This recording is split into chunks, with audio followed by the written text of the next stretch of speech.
to another episode of the Bourbon Jamaican.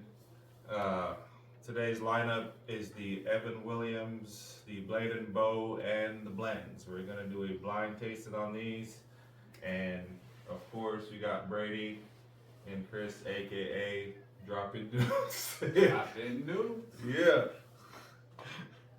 So we got 3 bourbons that are all about 7 years, and they range from 86 to 93 proof. I've seen comparisons of Blade and Bow and blends because they're similar in mash bill, and I said, well, what if we throw an Evan Williams in there? It's different mash bill, but still about the same age, and they're still somewhat findable. Now they're not going to ship them out of Kentucky anymore, but now, I mean, you guys will find out if it's something to look for in Kentucky. It'll definitely be a lot more findable than blends, that's for sure. Yes. So we're going to blind these 3 and see what comes out on top. All right. So glass number 1. Smells pretty sweet.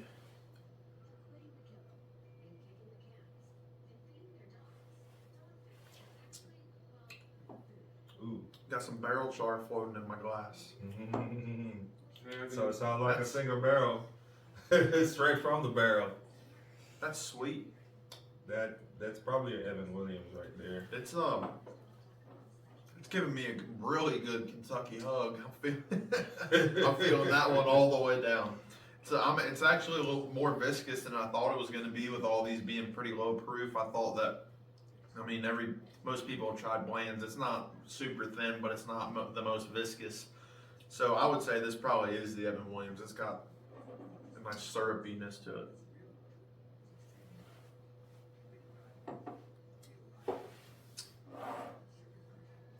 Yeah. It's kind of like a cherry. Yeah. So fun fact with the Evan Williams, probably about a year ago, you probably could find it any and everywhere for about $25. Now with it going into allocation, you're looking at anywhere between 40 to 50 bucks. And as time goes by, the rarity of it will continue because a lot of people are getting it because it's so good. It's probably one of my favorite go-to outside of Eagle Rare, or just for the price. Like, you can't beat it for a single barrel.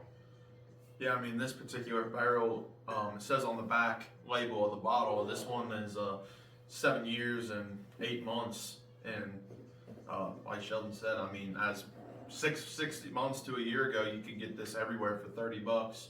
So It could easily be an everyday drinker. Like I drink several bottles at the house, for sure. It may be my next bourbon slushy adventure. That'll be a good summer drink. So we're headed into glass number 2. it's got like a woody sugariness to it. So this will be the oddball. So this is probably the Blade and Bow. It's a little spicy, Yeah. a little fruity, a little bit of caramel. Smells like the dentist. Had Novocaine. It's like I get a dentist office. I mean, I can't explain that. Probably, you know, the flavor and where they, yeah. Get ready to scrub you up. Nothing crazy complex. Doesn't have a lot of viscosity. I mean, it's a good, easy sipper. Yeah. I would say it's definitely a very good introductory bourbon to somebody that's not had it before. Yeah, it's no crazy burn. You can kind of sip. The hug is floral. Yeah. Like, I get the floralness. I agree. The first one I prefer over the second. All right, so we're heading into glass number 3. This one's almost a little bit confectionery, which makes me think it's the blends. It's a lot more fruity, caramel kind of. That's nice. It's a little bit oaky also. It doesn't taste thin, but at the back it almost tastes a little watery. Yeah. Towards the finish. On it first, if it's like a thick, bold taste, almost like a syrup kind of thickness on this first taste. Ooh, I think I really enjoying these. This one, not so much. I like the flavor a lot on it. It's just a little thin. Go back to this one. first. That's funny. With this as a barrel char sitting in it. I think, the first bourbon tour I did was the Evan Williams Bourbon Experience, downtown Louisville.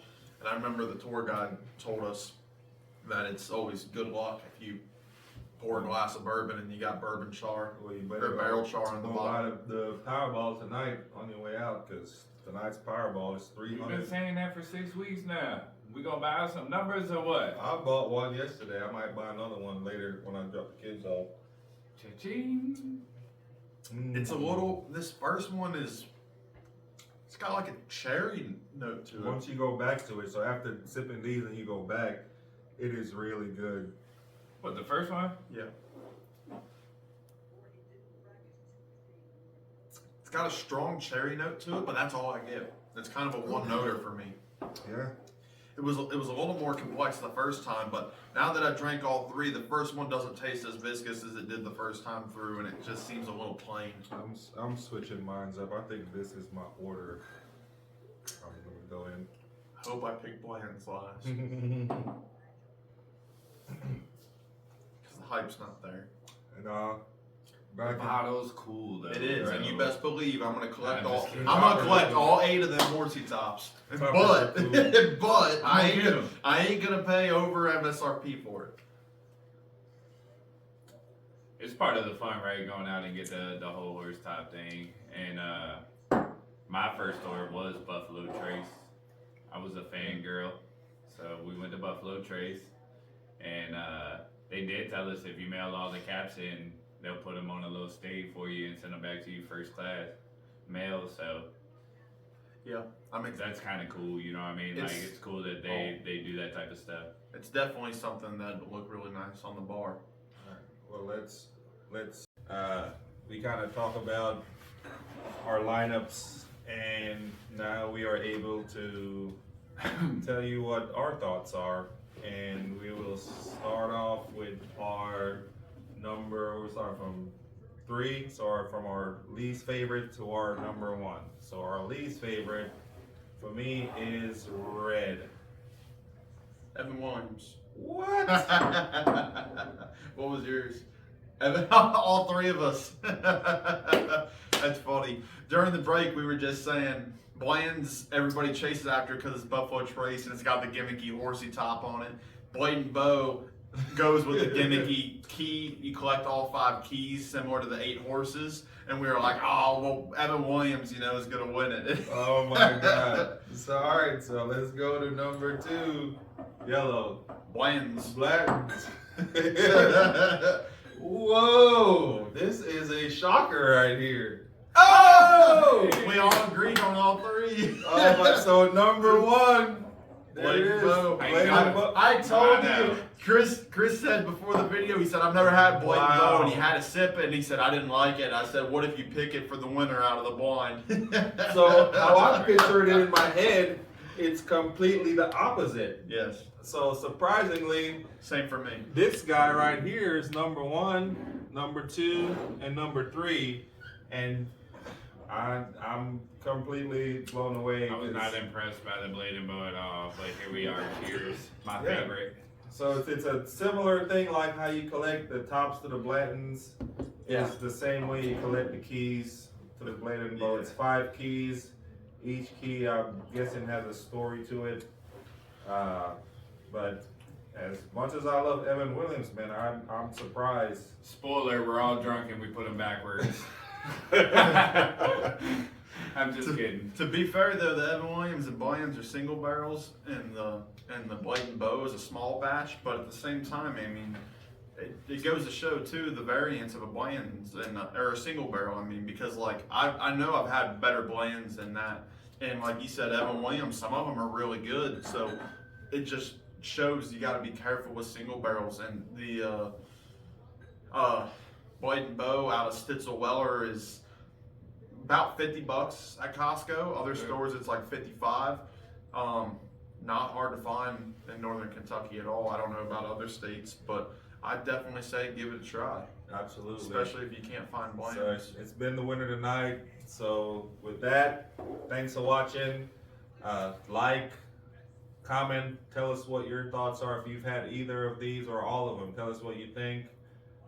Don't forget to subscribe if you're new to the channel, and thanks for watching.